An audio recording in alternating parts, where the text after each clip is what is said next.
초보자를 위한 자바 프로그래밍 부재 아이디어 구현 중심 자바 6장 강의를 시작하겠습니다.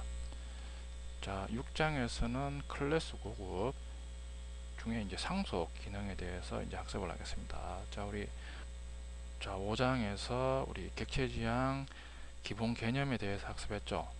자, 우리 마지막에 렌터카 예약 시스템에서도 언급드렸듯이 결국 객체 지향 프로그래밍은 결국 우리가 원하는 기능을 부품처럼 클래스로 분할해서 개발하고 난 다음에 조립해서 하나의 우리가 원하는 완성된 프로그램을 만들자는 개념이죠.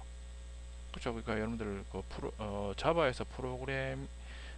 자바에서 객체 지향 프로그래밍 하는 원리는 우리가 5장에서 이제 다 했습니다.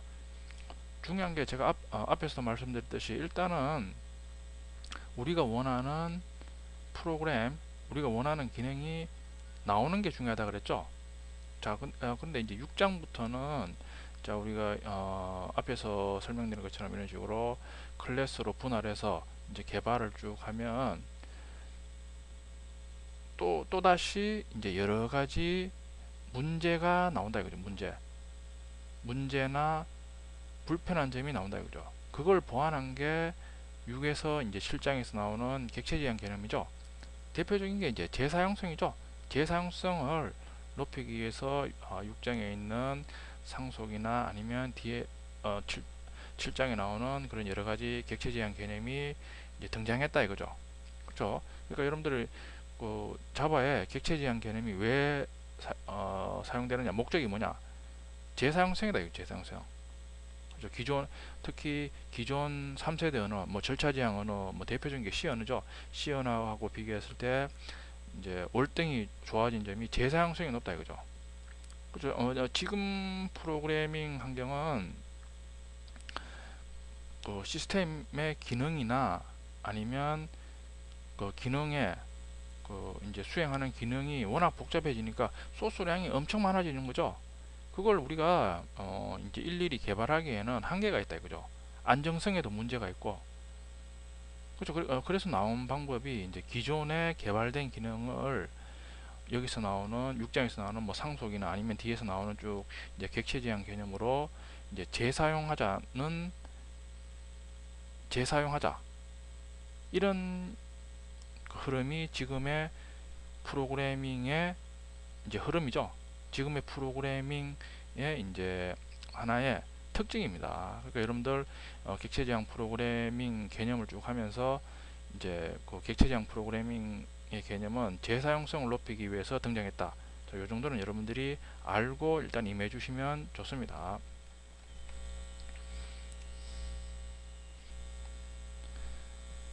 자, 6장에서는 이제 상속에 대해서 클래스들 간에 이제 이루어지는 상속 개념에 대해서 먼저 알아보겠습니다.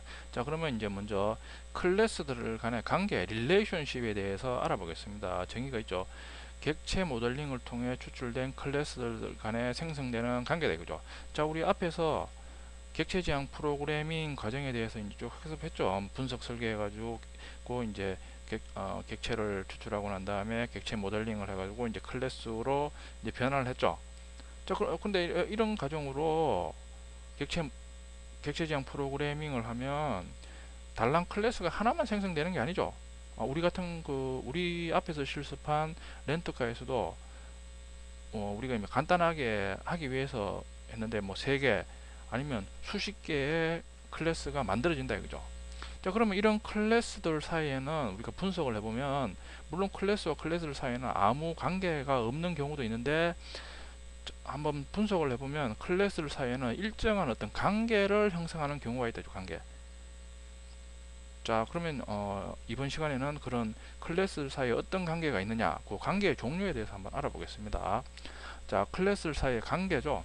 자, 클래스들 사이의 관계는 이제 여러 종류의 관계가 있는데 지금은 우리 입문자 과정이니까 많이 우리가 접하는 그런 관계만 한번 보겠습니다. 3가지가 있죠. 이런 식으로 이저 관계, 해저 관계, 유저 관계.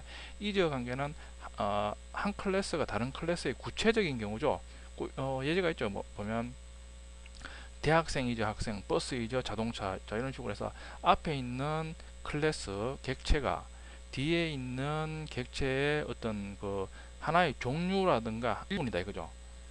버스이죠, 자동차니까 이제 자동차의 종류는 여러 가지가 있죠.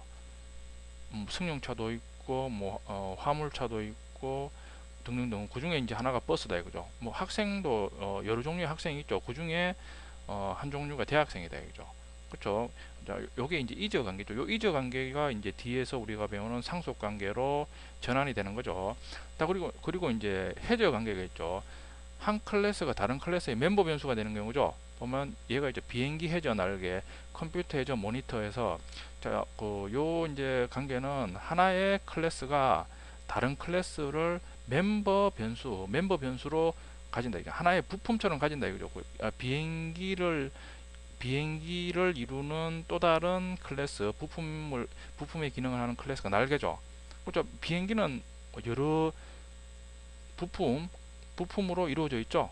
컴퓨터도 보면 모니터나 아니면 뭐 본체 해서 여러 이제 부품으로 이루어져 있죠. 자, 요 해저 관계는 하나의 클래스가 다른 클래스의 멤버 변수를 이루는 관계죠. 자, 유저 관계죠. 한 클래스가 다른 클래스를 사용하는 경우 유저 관계는 우리 앞에서 벌써 했죠. 우리 실행 클래스에서 이제 다른 클래스를 우리가 이제 쭉 이제 구현을 했으면 이제 실행 클래스에서 뉴해서 인스턴스 만들어서 쭉 사용했죠. 말 그대로 유저 관계, 사용하는 관계다 그죠. 운전사 유저, 자동차에서 우리 유저 관계는 우리 앞에서 이제 한 거죠. 자, 그리고 등등등 이제 여러분들이 이제 고급 과정으로 가면 더 많은 이제 관계들이 있는데 여러분들이 지금은 입문자 과정이니까 적어도 우리가 분석 설계에서 객체 제한 프로그래밍 과정으로 나온 어떤 클래스 사이에는 이런 세 개의 관계를 맺을 수가 있다 이거죠. 클래스 사이에 아무 관계가 없는 경우도 있습니다. 자, 그럼 이제 우리 그 상속에 대해서 알아보겠습니다. 아까 앞에서 얘기했는 것처럼 이저 관계가 이제 변환이 돼서 상속이 된다 그랬죠. 상속 관계로. 자, 상속의 정의죠. 이저 관계가 성립되는 클래스 관계가 변환된 거죠. 특정 클래스가 가지는 속성과 기능을 다른 클래스가 사용할 수 하는 클래스 사이 관계되죠. 자, 클래스들 사이에 왜 상속 관계를 맺느냐? 그 용도죠. 클래스 속성이나 기능을 다른 클래스에서 재사용할 수 있다 이죠. 재사용성을 높이기 위한 거죠. 중복 코드를 제거하면 가독성이 높아지고 개발 기간이 단축될 수 있다 이거죠. 자, 요게 이제 클래스 사이에 이제 상속을 하는 이유다 이거죠. 자, 우리 앞에서 말씀드렸지만, 자, 지금은 이제 이제 프로그램의 사이즈나 기능이 점점 더 복잡해진다 그랬죠. 자, 우리가 프로젝트를 할 때마다 이런 식으로 클래스들로 각각의 기능을 만들어서 초기 때는 각각의 기능을 만들어서 사용했다 이거죠. 그리고 난 다음에 또 다른 프로젝트가 또 이제 시작된다 이러면 또 만들어서 이런 식으로 사용했다 이거죠. 자, 그런데 이제 프로젝트의 규모가 점점 커지다 보니까 각각의 클래스를 만들어 사용하기는 너무 이제 시간이나 노력, 즉 비용이겠죠. 비용이 너무 많이 든다 이거죠. 그렇죠. 꼭 클래스를 또 만들면 또 이것도 또 테스트를 해야 되죠. 안정성이 있는가. 뭐 어쨌든 간에 결론적으로 이제 비용이 너무 많이 든다 이거죠.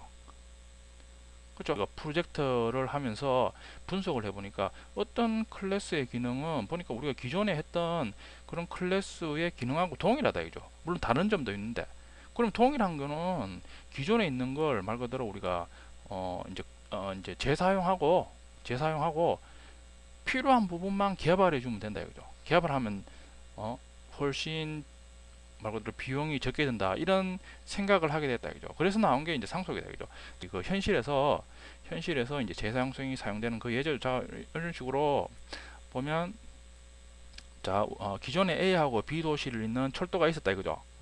자, 근데 이제 그 C하고 D 도시를 잇는 철도를 이런 식으로 이제 수요가 생기니까 이런 식으로 놓자는 방안이 나왔다 이거죠. 근데 중간에 이런 식으로 산이 있으면, 자, 산을 뚫고 이제 터널을 만들어서 이제 공사를 해야 되겠죠. 근데 이제 이런 공사하는 비용이 만만치가 않은 거죠. 그래서 나온 게 그러면 이제 원래 기존에 A하고 B를 잇는 철도가 있으니까 이 철도를 우리가 재사용하면 어떨까 하는 그런 생각을 하게 된다 이죠. 그러니까 이제 옆에 그림을 보면 자 이번에는 뭐 터널을 뚫지 않고 비용이 많이 드는 터널을 뚫지 않고 자 이런 식으로 이제 말 그대로 기존 철도에 대해서 이런 식으로 C하고 D 도시를 잇는 철도만 이런 식으로 만들어서 이런 식으로 이제 기존의 A하고 B 도시에서 사용하는 철도를 재사용하면 훨씬 비용이 적게 들겠죠. 그렇죠. 자, 이런 경우를 그대로 우리가 실제 클래스들 사이에 그대로 적용한 거죠. 자, 아까 말씀드렸듯이 우리가 어떤 프로젝트를 하면 이런 식으로 각각의 기능을 하는 클래스가 만들어지겠죠. 프로젝트 A라는 프로젝트를 하면. 자, 근데 또다시 B라는 프로젝트를 또 한다 이거죠. B라는 프로젝트를 하면 또 분석 설계부터 하겠죠. 분석을 해보니까 또 다른 이런 식으로 클래스가 만들어져야 되는데, 보니까 잘 분석을 해보니까, 이런 클래스는 우리가 기존에 프로젝트 할 때 사용하는 클래스의 기능을 그대로 쓰는 면이 있더라 이거죠. 물론 다른 면도 있는데. 자, 그러면 우리 뭐 이 철도 만드는 것처럼 자 기존에 쓰던 그런 기능은 그대로 이제 기존에 있는 클래스의 기능을 재사용한다 이죠. 상속받아서. 자, 그리고 난 다음에 필요한 기능만 이런 식으로 만들어주면 이런 식으로 CD 도시를 잇는 철도를 만들어주듯이 만들어주면 말 그대로 훨씬 비용이 적게 들고 개발 기간도 빠르고 또 그리고 기존에 쓰던 기능을 그대로 쓰니까 기존에 쓰던 기능은 어떤 안정성이 보장이 된 거죠. 따로 검증을 할 필요가 없다 이거죠.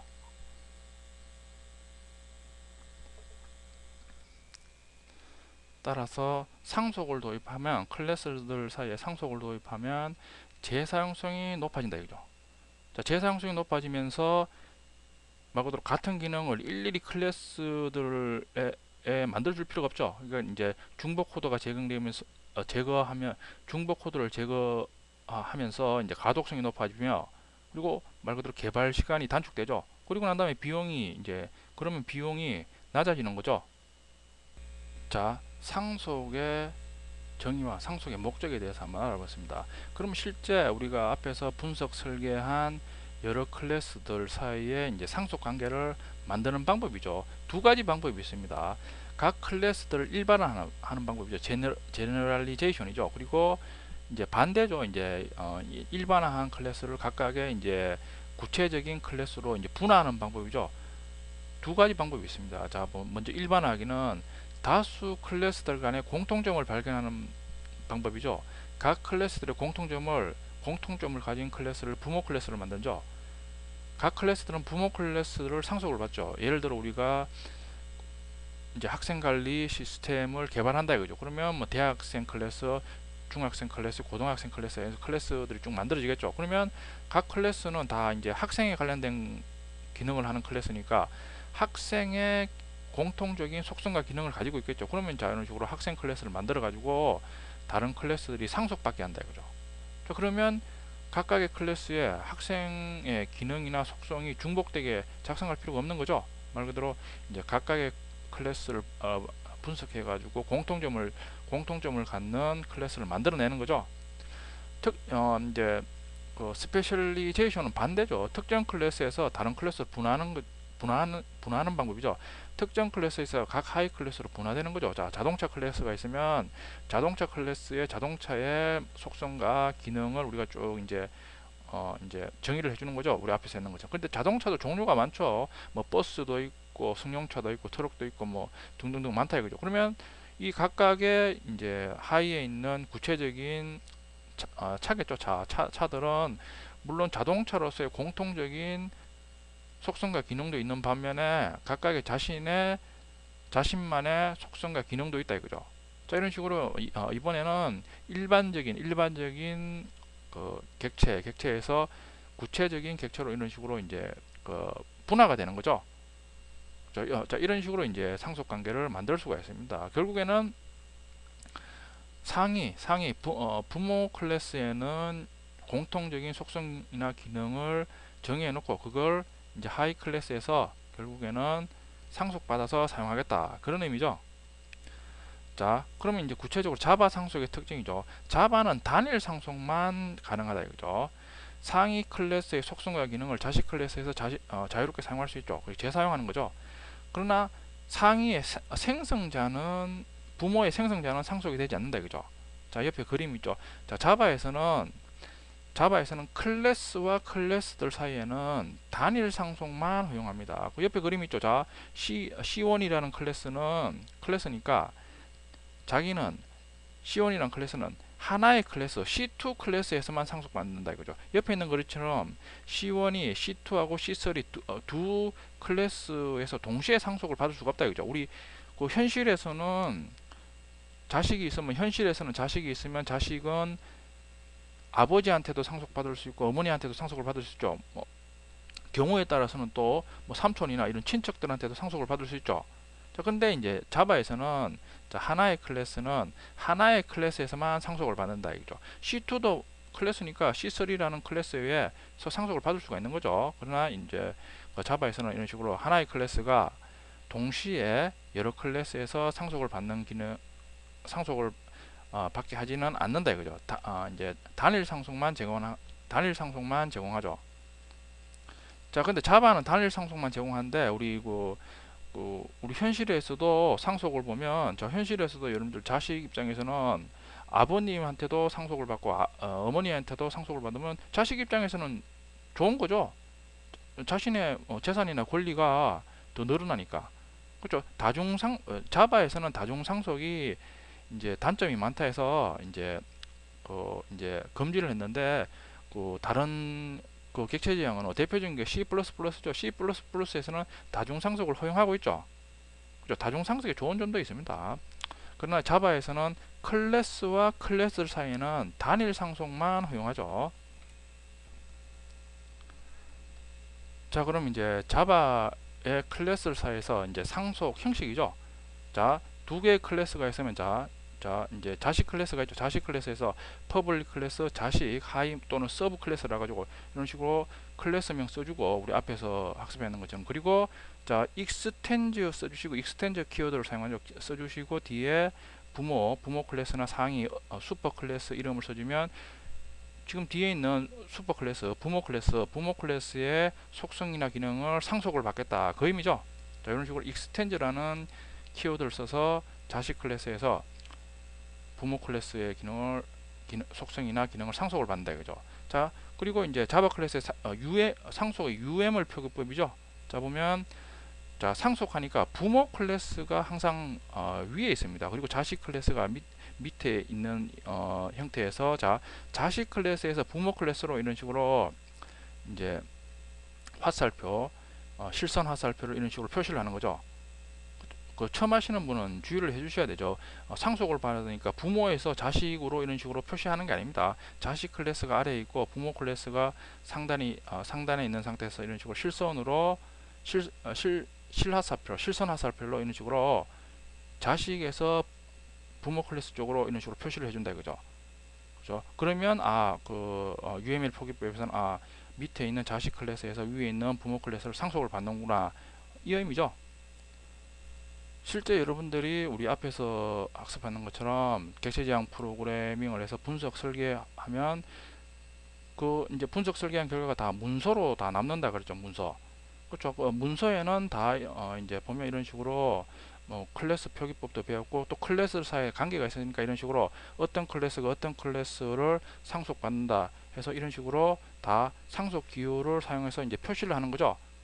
제가 앞에서 말씀드렸듯이 우리가 객체지향 프로그래밍 개념을 하면서 그런 개념을 표시에는 UML의 기본적인 표시 방법은 여러분들이 알아두는 게 좋습니다.